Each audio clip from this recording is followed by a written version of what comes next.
स्वागत समस्त गोटे नुआ भिडियो रे धन्यवाद जो मैंने चैनल सब्सक्राइब कर लगातार मत सपोर्ट कर थैंक यू सो मच बंधुगण क्विक वीडियो कहीपर आज ओएसटीटी रो नोटिफिकेशन आसी जाइए तारी पर डिस्कशन करवा बहुत दिन व्यवधान पर देखा आमर प्रिपेरेसन चली पाकर आज नोटिफिकेशन अनऑफिशियल आसी काली सेटा पब्लिश हो सकाल न्यूज पेपर मानक देखिपारे फ्राइडे जनवरी 17 तारीख तो देखा आम पाखे पाखापाखी पाखापाखी आहरी 40 दिन भाया समय अच्छे 40 दिन भाया आम पाखे समय अच्छे आहरी प्रिपेरेसन करने तो बेस्ट टाइम ये 40 दिन जो 40 दिन भितर आम भल भाव प्रिपेयर करवा और गोटे सर्ट्रे ओएसटीटी को क्लीयर करवा ओरी हबार किसी ना मो तरफ सब प्रकार सपोर्ट साहाଯ୍य जोगे दिज्व जो मैंने ओएसटीटी एस्पायरेंट अच्छा से राइट पास करवा बहुत सहज आउ गोटे सर्ट्रे भी क्लीयर हो 3टा 4टा स्टेप कहि फॉलो करेंगे नंबर 1 आपण 9th आउ 10th क्लास रो इंग्लिश ग्रामर आ ओडिया ग्रामर पढ़ापढ़ी करतु सब वेरी इंपोर्टेंट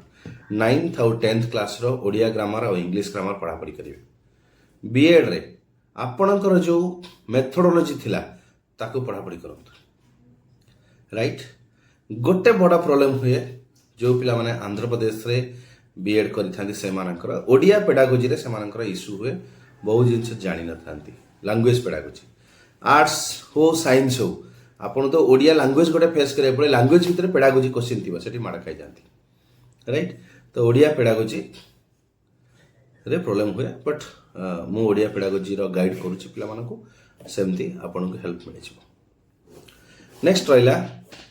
आउ केतना इंपोर्टेंट पॉइंट जा द्वारा हमें क्लियर करि परिबा ओएसटीटी गोटे थर रे गोटे शॉर्ट रे 9th 10th रो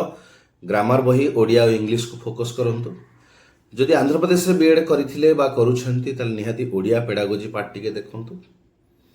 देन आपणकर बीएड रो जो मेथोडोलॉजी थिला साइंस हो मैथ हो बा सोशल साइंस हो इंग्लिश हो ए मेथोडोलॉजी गुडा को टिके भलरे रिवाइज कर दियंतु ए पार्ट सारला परे जो नेक्स्ट पार्ट देखिबा प्रीवियस ईयर एटलीस्ट 2-4-5 वर्षर क्वेश्चन को प्रिपेयर करंतु प्रीवियस ईयर रो क्वेश्चन बहुत इंपोर्टेंट ताकू थरे प्रिपेयर करनतु प्रीवियस ईयर रो क्वेश्चन होची आपन को आईडिया दबो केमिति क्वेश्चन आछी की भलिया सीरियसनेस क्वेश्चन आछी की नॉर्मल क्वेश्चन आछी एमती गोटे आइडिया देदेव मोटामोटी भाव में क्वेश्चन को लेकिन सो डेफिनेटली पढ़ापढ़ी करंतु पूर्व क्वेश्चन लेकिन प्रिपेरेसन करंतु राइट ये किसी बेसिक स्टेप्स जहाँ को फॉलो करेंगे जदि आप जड़े वर्किंग प्रोफेशनल तो at least half an hour to 45 minutes daily दिंतु आसंता 40 दिन जदि आप पूरा student non working professional fully student ताले घंटे रू 1.5 घंटा टाइम घंटे मिनिमम हेले भी हो गोटे सर्ट आप ओएसटीटी क्लियर करेंगे यही स्टेप तक फॉलो करूँ नंबर 1 किसी ओल्ड क्वेश्चन एटलिस्ट 4-5 वर्ष ओल्ड क्वेश्चन को प्रिपेयर करूँ नंबर 2 आपन बीड रो मेथोडोलॉजी को प्रैक्टिस करूँ नंबर 3 आपणकर ओडिया पेडागोजी ऊपर टिके ध्यान दिंतु नंबर 4 आपणकर